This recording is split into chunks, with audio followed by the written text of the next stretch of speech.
Tere! Mina olen Maila müstilisest maailmast ja mõtlesin, et ilus ilm on väljas, et lähen jalutan natuke, samas ei jõudnud. Aga tuli sõidu pealt, teen ühe videokese. Videokese muidugi hea mõte on, aga loodetavasti on. Et tahtsin rääkida teile natukene sellise väiksema klipi teha Reikist. Sest kuna nüüd on neid huvitundjaid olnud Reiki ravimise vastu ja kursuste vastu, mul järgmine reedel on Viljandis kursused, kes tahab, siis saab veel ühe inimese võtaks veel sinna, et rohkem ei mahu, siis tuleb järgmise korda panna. Aga tahtsin rääkida, kuna mul on inimesed, kes on tulnud, kes ennem ei tea sellest midagi, aga tahavad, siis ma mõtlesin, et ma räägin teile sutsukene sellest Reikist. Et mida Reiki üldse endast kujutab, et vaata Reikis on 4 järku. Et need tasemed, Reiki järgud on siis niimoodi, et esimese järguga, kui te tulete esimese järgu koolitusele, siis esimese järguga esimeses järgus on kokku, mida me seal üldse tegema hakkame. Või kõigepealt ütleb, mida see annab teile. See annab teile, te saate hakata ravima ennast, saate hakata ravima teisi. Ükskõik, kas siis emotsionaalselt, hingeliselt või täitsa ka haigusi, sellepärast, et ma olen eluaeg ravitsejana kasutanud Reikit mingit teatud ajast, sest varem ma panin oma energia peal. Aga et esiteks säästate enda energiat ja saate hakata ravima ennast ja teisi. Nii, kohe. Ma vaatan, midagi tuleb. Ja et siis, mis siis esimene järk endast, et kui kaua aega võtab, mis ta endast kujutab. Et esimene järk kujutab seda, et see koolitus oleneb, mitu inimest tuleb, kuni 4 inimest, siis saab 1 päevaga hakkama. Kui on rohkem, siis tuleb pikemaks venib. Aga ma olen teinud niimoodi, et ma olen teinud 1 päevaga. Et selleks ajaliselt võtab aega miinimum 5 tundi, maksimum kuskilt 7 tundi. Nii et terve päevaga tuleb arvestada, siis esimeses järgus on 4 pühitsust. Ühesõnaga, et iga pühitsuse vahe peab olema vähemalt tund aega. Siis nende pühitsuste vahepeal õpetan teile ennast ravima, pika versiooni, siis on jälle pühitsus, siis on lühikest versiooni, siis kuidas siis teha endale, kuidas teha teistele ravi, nii pika kui lühikest versiooni, siis kuidas need tasakaalustavad harjutused, materjalina saavad kõik inimesed kaasa selle, need õpetused kõik seal.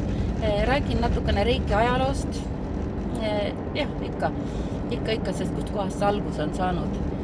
Ja siis teeme praktikas kohe ise läbi ka ja õpetan teile ära kõik asjad, mis tunne, mida tähendab.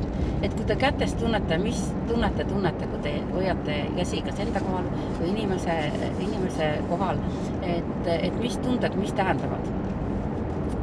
Ja kuidas siis neid haigeid kohti ära tunda, kuidas aru saada, mis see haige koht meile räägib, et kõik sellised asjad õpetan selle aja jooksul ära. Kaasa saate veel materjalid, nii et kodus siis teete neid asju siis edasi. Siis on niimoodi, et mingid, ikka me räägime kõik läbi, saate küsida nii palju küsimusi, kui teil tuleb sellega seoses. Ja siis on ka, teeme läbi niimoodi, et kui meid on seal kursusel mitu, siis kõik saavad proovida teisele Reikit kohe teha niimoodi. Et peale neid pühitsusi, et siis juba ju saab selle käigus õppida tunnetama, saate küsida, saab leida vastused, inimene ise ju teab, mis tal viga on, kui tal on midagi. Ja siis seda avastamisrõõmu ja kõik on ju parasjagu siis. Et tore on oma vahel arutada, kui meid on rohkem kui üks. Ma olen teinud ühe kaupa ka, sest kui ikka keegi tahab ja ütleb, et tal see aeg sobib ja siis tulebki. Ja siis tegelengi terve päev ainult ühe inimesega. Nii et see esimene järk annab siis teile need võimed, avan nende pühitsustega teie need Reiki kanalid kõik ilusasti, mis te hakkate peale seda veel nägema. Te võite hakata, kolmas silma avaneb niimoodi, et te võite hakata nägema inimeste auraväljasid, energiaid, see muidugi areneb kõik edasi. Siis peale seda esimese järgu kursust, peale seda 21 päeva, mina olen ise kõik selle läbi teinud, õpetaja mind niimoodi õpetas, et 21 päeva ei tohi süüa rasvast liha. No, minu ajal oli keelatud üldse liha süüa.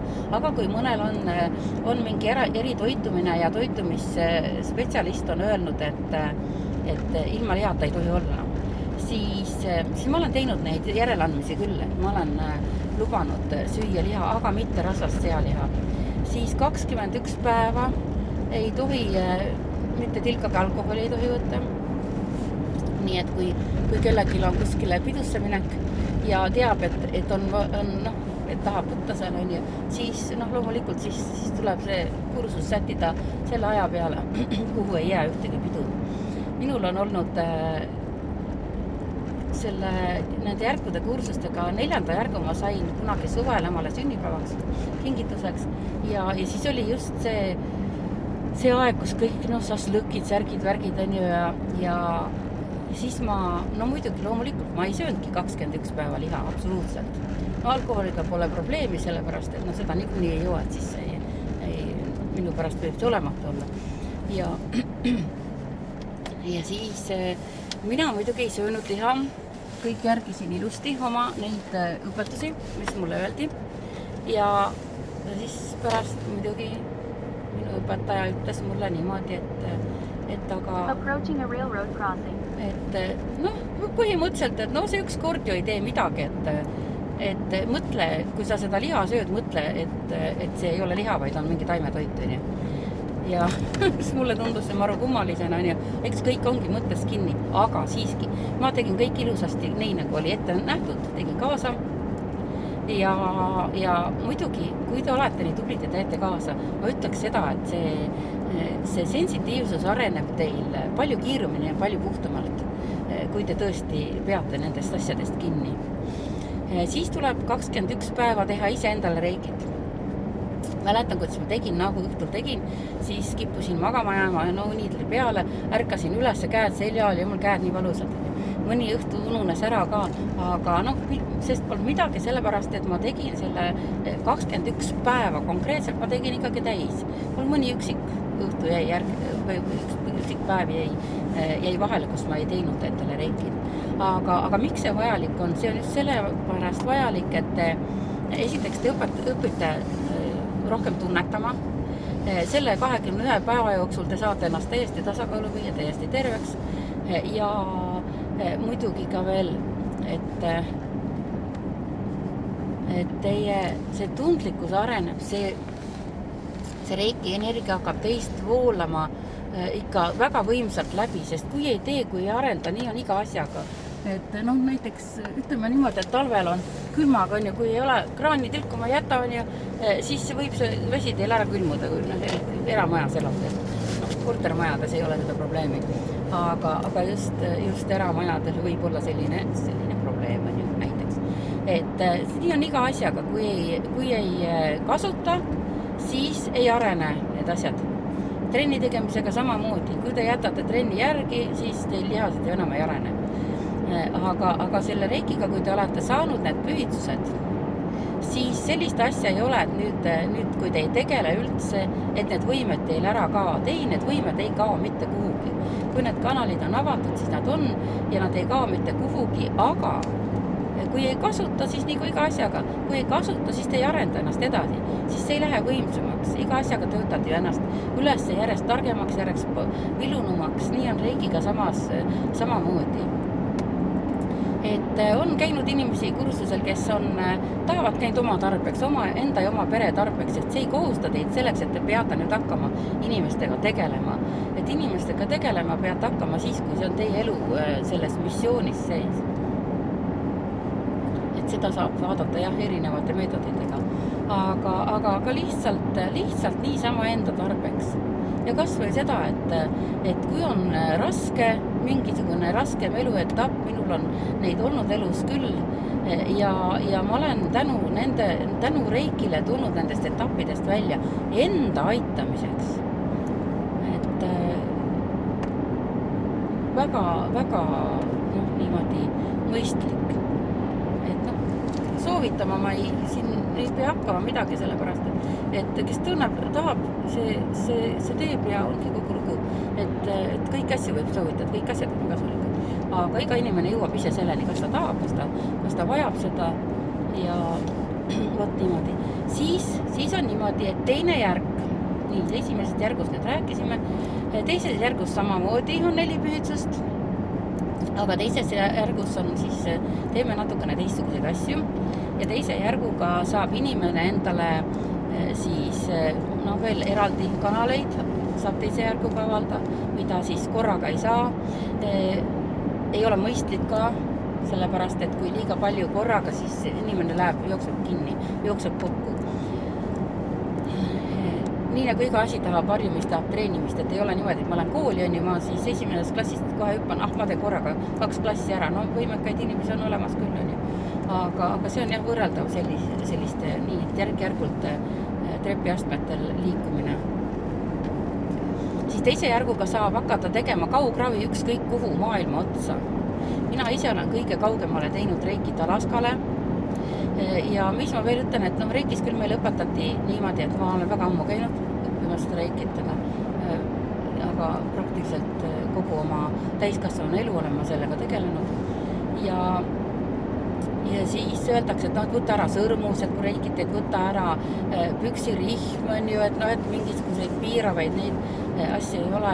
Ja algul ma niimoodi muidugi tegin ka, aga vaata ikka, mõtle oma peaga. Siis reiki energia voolab läbi, tuleb kroonsakras sisse, voolab siis läbi sinu käte, peopesade, läheb teise inimese sisse, mitte ei lähe kuskil nimelt sõrmedest, vaid voolab peopesast. Ja mida see sõrmus teeb? Mitte midagi ei tee. Ja samas on niimoodi, et kui kaugraviga sa ükskõik kuhu maailma otsa saata inimestele ravi teha, siis sa ei võta ju mägesid ega jõgesid, järvesid ookeani eest ära ju. Sa saadad selle energia selle inimeseni ja see jõuab selle inimeseni, olenemata sellest, kas on sul kõrvalmajas inimene, keda on vaja aidata või on kuskil kaugemal. Jah, et kõige kaugemal olen teinud Alaskale ja väga hästi on toiminud. Tagasiside väga hea on, see oli küll väga ammu juba. Aga lihtsalt teadmiseks, et Alaskale on kõige kaugem. Niimoodi. Et siis teise järguga saate võimet ravida ükskõik vahemaade tagant. Niimoodi. Siis 3. järg reikis tähendab seda, et kui te tahate saada reiki õpetajaks, et 3. järg annab, seal on ka omad pühitsused, seal on vähem, seal on 3 pühitsust, aga need on juba teistsugused pühitsused kui esimese ja teise järgu ajal. Ja 3. järg annab teile siis, et te saate hakata õpetama teisi välja, saate hakata tegema esimese ja teise järgu pühitsusi, et saate siis reiki õpetajaks. Ja 4. järg on siis, kui te tahate hakata pühitsema, meisterõpetaja, et kui te tahate hakata pühitsusi tegema ja koolitusi ka 3. ja 4. järgule, kui te hakkate meistreid välja õpetama ja pühitsema. Nii et kõige lihtsam ongi see esimene järg, tahate aidata ennast, aitate teisi, see kõige lihtsam. Aga kes tõesti tahab saada reiki õpetajaks, et sellel tuleb küll läbida siis need esimene ja teine ja 3. ka. Ja kui juba 3. on olemas, miks mitte siis juba täispakett on 4. Siis on nii, et mida paljud ei räägi, aga mida ma teile räägin, on see, et esimese ja teise järgu vahe peaks olema 100 päeva. Nii et ei ole niimoodi, et täna käin esimeses järgus ära, homme lähen teise järgu koolitusele. Et kui korrektselt seda teha, siis peaks olema see vahe 100 päeva. Nii, siis on niimoodi, et kui te tunnete, te saate selle teise järgu kätte, olete mingi aeg tegelenud ja siis te tunnete, muidu meile öeldi küll niimoodi, et õpetaja peab kutsuma teid, aga tead praeguses keerulises või mis keeruline ka muidugi, aga kiires elus on niimoodi, et minul näiteks ei ole meeles, et mul küll on üles kõik kirjutatud, kes mul on käinud aastakümnete jooksul ja ei tule ju meelde, et ma nüüd vaatan seda, et keda ma nüüd kutsun. et kui te tunnete ise, et te tahate, olete valmis ja te tahate nüüd seda 3. järku või 4. järku, no 3. peab olema olemas, enne 4. ei saa, et see on nii nagu, et peate käima põhikooli, peate käima keskkooli, peate käima ülikooli, et seda ülikooli diplomit saada ja siis on niimoodi, et ülikool käidud on ju, oletame niimoodi, et see 3. järk, ma lähen siit, vot nii, vahepeal lihtsalt mõtlesin, kust tee otsast ma lähen, ma juba jõudsin Tartusse. Niimoodi ja et see ei käi niimoodi, kui isegi kui pakutakse, tead, teeme, see ei ole midagi, on ju, siis ärge minge sellele libedale teele. Niimoodi. Ja siis, kui tunnete tõesti seda kutsumust niimoodi, et jah, et ma olen juba tegelenud, ma tahan õpetada ka, siis võtke ise õpetajaga ühendust. Ükskõik, et kõik järgud ei pea olema käidud ühe juures niimoodi, et kui te, minu juures on ka käinud inimesed saamas 2. ja 3. järku, kes on käinud, mul on ka 4. järgu omad mõned õpilased ja on, kes on käinud 1. järgu näiteks kellegi teise juures. Et kui te tahate, siis võite vahetada õpetajat, sellest pole midagi. Et ükskõik kelle juures te käite, aga lihtsalt, et võib alati ka täitsa küsida, ikka tänapäev, ikka usaldaga kontrolli on ju, et pole mingit probleemi, küsite õpetajalt, kus tema on õppinud, kes tema õpetaja on olnud, kuidas see liin on olnud, otseselt see reitiliin, siis võite küsida julgelt diplomeid, et näidata paberit, tunnistust, et on läbitud kursused, koolitused, et võite julgelt küsida, ega te ju ei saa ka pimesi kõiki usaldada, ükskõik kes tänaval, ükskõik kes võib öelda, oi, ma võin sulle teha reiki kursust, on ju. Ja ikka ennem uurige tausta, et kuidas, et kas on tõene, küsige tema käest neid diplomeid näha ja kelle juures õppinud on ja et see on tark teada. Nii et, aga jah, et saate valida endale, et miks mitte käia. Minu maad on muidugi niimoodi, et kes on minu juures ühe korra käinud ühel koolitusel juba ära, need on alati tahtnud tulla, teised need järgud saanud ka minu juurest, aga see ei ole kohustus niimoodi. Et meil on kõigil vabadus valida omale need kogemused, need õpetajad ja need tegevused, mis meile ju meeldivad, kuhu me tunneme seda tõmmet.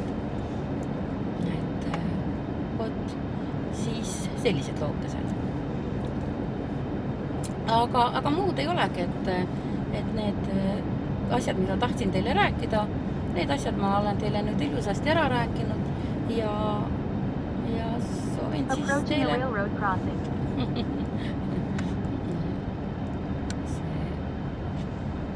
veis ütles vahepeal mulle siin juhuks, kui ma peaks tukkuma jääma, et raudtee ilusad ja kohta.